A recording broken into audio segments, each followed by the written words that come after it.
देवहूति माता जी कपिल भगवान कपिल से योग पद्धतियों के विषय में पूछती हैं कि आप मतलब अगर भगवान को ही प्राप्त करना यही हमारा परम लक्ष्य है, तो कैसे हम भगवान को प्राप्त कर सकते हैं? पूछते हैं कि जैसे अगर जो श्लोक है उसमें माता देवहूति माता जी पूछती हैं कि आपने वर्णन किया है कि रहस्यमय योग सिद्धियों का लक्ष्य पूर्ण पुरुषोत्तम भगवान है तथा उनका उद्देश्य भौतिक जीवन का पूर्ण रूप से नाश करना है। वह योग्य पद्धति कैसी है? कृपया मुझे बताइए। उस दिव्य योग को यथार्थ रूप में जानने के कितने मार्ग हैं? है ना?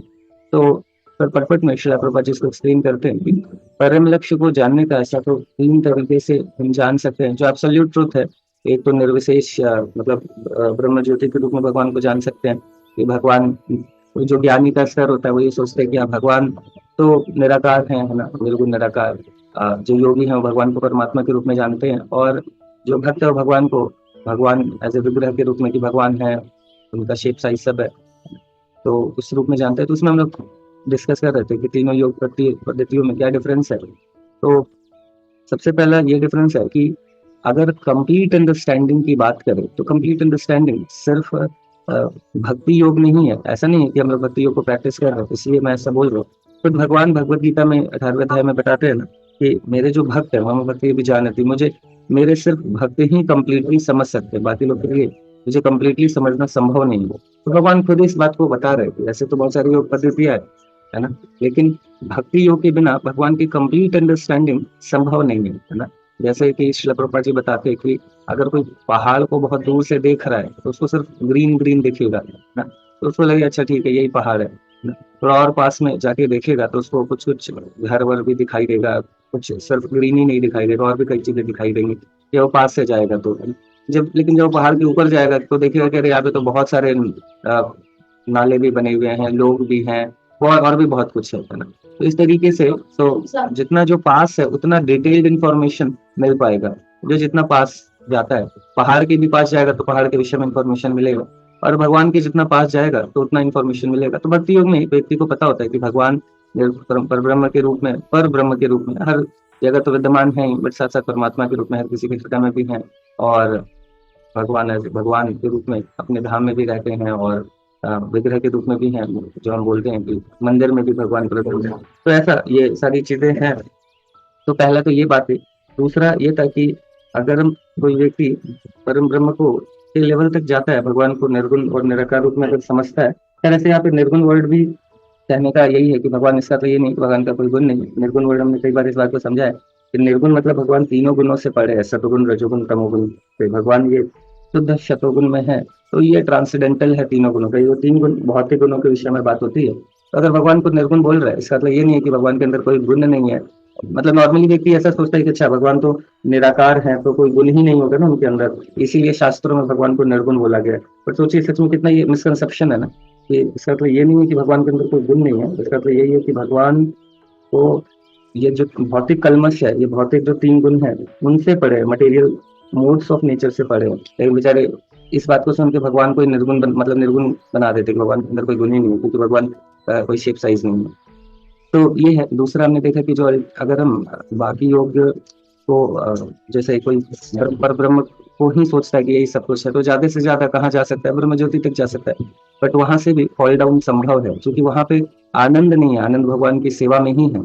तो वहां पे अगर कोई व्यक्ति जाके कुछ समय तक तो रुक सकता है, बट अगेन वहां से फॉल डाउन संभव है, क्योंकि व्यक्ति को टेस्ट आनंद चाहिए, वो नहीं मिलेगा तो फिर जीवात्मा वहां से वापस से गिर जाएगी, है ना। फिर इवन अष्टांग योग के विषय में भी हमने समझा कि उसको भी प्रैक्टिस करना इतना आसान नहीं है ना। जैसे विश्वामित्र मुनि वगैरह, तो देखा कि इतना मतलब जस्ट इतने सालों सालों से तपस्या कर रहे हैं, बट कोई अप्सरा आई तो उसका थोड़ा पायल वायल बजा तो बेचारी का थोड़ा सा तुरंत वो तपस्या भंग हो गई। क्योंकि वो सेंसेस को जबरदस्ती आर्टिफिशियली कंट्रोल करने का प्रयास कर रहे थे, है ना। बट भक्ति योग में ग्रेजुअली हम जैसे जैसे अपने सेंसेस को भगवान की सेवा में लगाते हैं वैसे वैसे प्यूरिफाई होता है। डेफिनेटली भक्ति योग में भी ऐसा नहीं है कि बस इतनी आसानी से ये कार्य हो जाता है। समय तो लगता है, क्योंकि हमारे अंदर वो भाव कि हर कुछ भगवान की प्रसन्नता के लिए करना है, इसमें आने में समय लगता है। धीरे धीरे जैसे जैसे हमारे अंदर वो समर्पण भगवान के लिए बढ़ेगा, जैसे जैसे भक्ति बढ़ेगी हमारी, हमारा समर्पण बढ़ेगा, और हमारे रियलाइजेशन जैसे जैसे बढ़ते हैं कि सच में वास्तव आनंद तो भगवान के की प्रसन्नता, उनकी प्रसन्नता के लिए कार्य करने में ही है। तो वैसे वैसे मतलब यहाँ पे लड़ाई लड़ाई तो दोनों जगह है, नो डाउट कि भक्ति योग में ऐसा नहीं है कि भक्ति योग में लड़ाई नहीं है। अष्टांग योग में भी लड़ाई है, भक्ति योग में भी लड़ाई है। मन से फाइट तो हर बार करना, हर जगह करना होगा। बट अष्टांग योग में क्या है कि ये लड़ाई जस्ट ये है कि सेंसेस को एकदम ब्लंटली उसको बंद कर देने के लिए बोल रहा है कि नहीं बस बंद कर दो, और कोई शेल्टर नहीं है, बस जस्ट हट के माध्यम से कि नहीं मुझे नहीं करना है, तो वो एक तरीका है। बट भक्ति योग में क्या है कि हम हाइयर टेस्ट डेवलप करते हैं, तो इसीलिए हाइयर टेस्ट डेवलप करने के कारण फिर सेंस ग्रेटिफिकेशन, सेंसेस पे कंट्रोल करना कंपैरेटिवली बहुत इजी हो जाता है। तो फाइट तो दोनों जगह रहेगा, बट एक फाइट आसान है और दूसरा फाइट इम्पॉसिबल वाला है, ऑलमोस्ट मतलब बहुत ज्यादा मुश्किल है। भक्ति योग में भी फाइट होता है, हम सभी लोग कर ही रहे हैं, अपने अपने अनर्थाओं से फाइट कर रहे हैं, और हम सभी लोग बट देखते हैं कि पहले कैसी स्थिति थी, अगर अभी कैसी स्थिति है, तो देखेंगे कि हाँ कुछ कुछ तो बेहतर है ना। तो अभी अगर हम लोग अपने अपने ऑफिस बाकी चीजों को प्रैक्टिस करते हुए, भक्ति योग ही है जिसके कारण हम मतलब जितना भी अनर्थाओं को निकाल पाए हैं, तो भक्ति योग के कारण ही ये संभव हो पाया कि इतना सब कुछ कार्य करते हुए थोड़ा बहुत समय हम जप में दे रहे हैं, बाकी सेवाओं में दे रहे हैं, तो ग्रेजुअली हम फिर ग्रेजुअली धीरे धीरे निकल रहे हैं। तो ये बहुत इंपॉर्टेंट है। तो भक्ति योग में उन्हीं चीजों को करना कंपैरेटिवली इजी रहेगा, बट हाँ फाइट रहेगा। फाइट कभी ऐसा नहीं है कि फाइट में खत्म हो जाएगा, भक्ति योग में एकदम बटन दबाया हो गया, नहीं, it will also take time. ठीक है, तो ये था।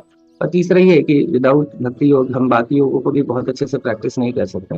अगर ज्ञान योग की ही बात करें तो अल्टीमेटली परफेक्शन ऑफ ज्ञान तो यही है, भगवान को एज इट इज समझना। भगवान 15वें अध्याय के 15 श्लोक में बोलते हैं कि सारे वेद शास्त्र का जो पर्पस है वो क्या है, मुझे समझना है ना, मुझ तक पहुंचना, यही अल्टीमेटली पर्पस है। तो वो हम अगर ज्ञान का भी जो परफेक्शन तक जाए तो अल्टीमेटली भगवान को ही समझेंगे, और फिर भगवान को समझेंगे तो भगवान इस बात को समझेंगे कि भगवान कैसे सुप्रीम फादर है ना, और भगवान हमसे कितना प्रेम करते हैं, तो अपने आप उनकी सेवा खुद ही करने लगेंगे।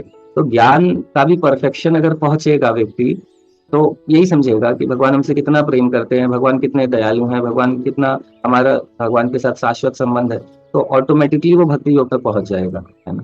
ये जब पता चल जाता है कितना प्रेम करते हैं, इतना लगन रेसिप्रोकेशन है, सब कुछ है, तो व्यक्ति थोड़ी रुकेगा, फिर ऑब्वियस सी बात है कि वो सेवा करेगा। तो ज्ञान योग का भी परफेक्शन वास्तव में भगवान तक, तो मतलब भगवान की सेवा करना ही है।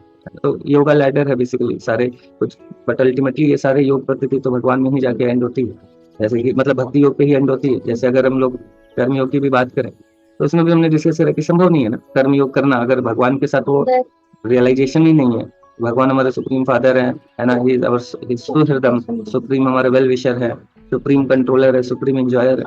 ये जब तक नहीं समझ में आएगा तब तक हम भगवान को अपना कर्मफल भी कहाँ अर्पण कर सकते हैं, है ना। जैसे अपनी सैलरी हम बच्चों के ऊपर खर्च कर देते हैं, पत्नी या पति के ऊपर खर्च कर रहे, क्यों, मुझे लगता है इनसे तो मेरा संबंध है, ये मेरे अपने हैं, है ना, ये मुझे एक्सप्लॉइट नहीं करेंगे, इसी भाव से हम सारा कुछ उनको दे देते हैं, है ना। लेकिन कई बार वही होता है कि पत्नी टपका देती है पति को प्रॉपर्टी के नाम पे, और अच्छा सारा इसके नाम पे किया हुआ है, अभी भाग जाओ किसी और के साथ, प्रॉपर्टी तो मिल ही जाएगी, मिल गई। तो पति भी करता है ऐसा, दोनों ही लोग करते हैं ना। तो देखा जाता है कि ये चीज तो सरेंडर तो रहता है, बट एक्सप्लॉइटेशन तो हो जाता है ना। तो बट वास्तव में यही है कि भगवान के साथ जब वो संबंध स्थापित हो जाएगा कंप्लीट, तो फिर भगवान को भी अपने सब कुछ समर्पण करना आसान है। इसलिए भगवान को जानना, समझना, भक्ति के माध्यम से रियलाइजेशन डेवलप करना, तो ये सारी चीजें फिर संभव हो पाएंगी। ठीक है। हरे कृष्णा कृष्ण कृष्ण हरे हरे हरे राम